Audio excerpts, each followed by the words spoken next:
le retour de Jésus sera précédé par une grande séduction. Ça veut dire, avant l'enlèvement de l'Église, le faux va prendre du terrain.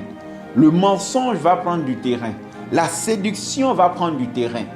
Ça veut dire, avant le retour de Jésus, on va voir dans l'Église, dans le peuple de Dieu, des personnes déguisées en serviteurs de Dieu, déguisées en apôtres de Jésus, avec pour mission de détruire ou de détourner les enfants de Dieu du chemin de la vérité. C'est pourquoi le Seigneur commence le message en disant « Prenez garde que personne ne vous séduise. » La séduction va monter. Bien aimé, le Seigneur n'a pas dit ça au hasard. Il dit que personne. J'ai pour habitude de dire aux enfants de Dieu, le personne que Jésus a dit là, ça concerne tout le monde. Même moi, ça me concerne. Ne vous laissez pas séduire par quelqu'un. Vous savez, vous n'avez pas le droit de laisser une personne vous séduire. Que ce soit un pasteur, un apôtre, un prophète, un prédicateur, qui que ce soit, vous n'avez pas le droit de laisser une personne vous séduire. Voilà pourquoi le Seigneur a dit que personne ne vous séduise. Pour vous témoigner la véracité du message que je suis en train de donner, l'apôtre Paul dira ceci. Il dit même quand moi-même Paul, il dit même quand eux-mêmes, quand les apôtres, ou même que ce soit des anges du ciel qui viennent vous annoncer un autre évangile que ce que vous avez entendu, l'apôtre Paul utilise ce terme, qu'il soit anathème. Qu'il soit anathème, dans un autre sens, ça veut dire qu'il soit maudit. Ça veut dire, personne n'a le droit de vous séduire. Ne laissez personne vous amener à vous détourner du chemin de la vérité. Mais bien aimé, ton salut est ta première responsabilité. Tu es responsable de ton salut. Si tu vas au ciel, tu en es responsable. Si tu n'es pas allé au ciel, tu en es responsable.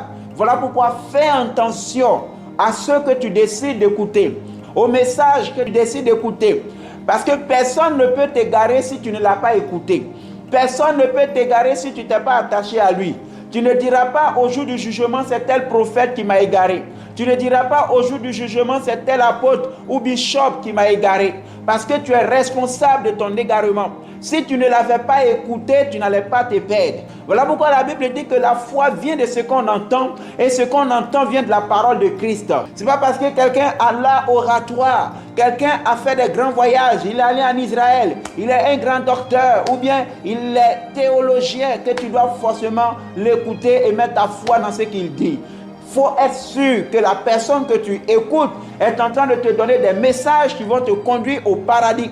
Il faut être sûr que la personne que tu as décidé d'écouter te donne des messages qui vont garantir ton éternité. Il ne faut pas jouer avec ton ciel. On ne meurt pas 2 fois ni 3 fois. La Bible dit qu'après la mort vient le jugement. C'est pourquoi, bien aimé, Jésus dit, prenez garde que personne ne vous séduise. Je viens parler à un peuple de Dieu qui va écouter ce message. Jésus s'adresse à toi, Jésus s'adresse à moi. Jésus dit, prenons garde, faisons attention, parce que son retour sera précédé par un grand mensonge. Et aujourd'hui, quand on regarde dans l'église, c'est ce qu'on voit. Les faux prophètes poussent comme des champignons. La plupart n'ont pas le mandat de Jésus-Christ. Ils ne sont pas appelés par Jésus-Christ. Le Seigneur ne reconnaît pas leur appel. C'est pourquoi je suis venu dire à un enfant de Dieu. Jésus dit, prenez garde que personne ne vous séduise.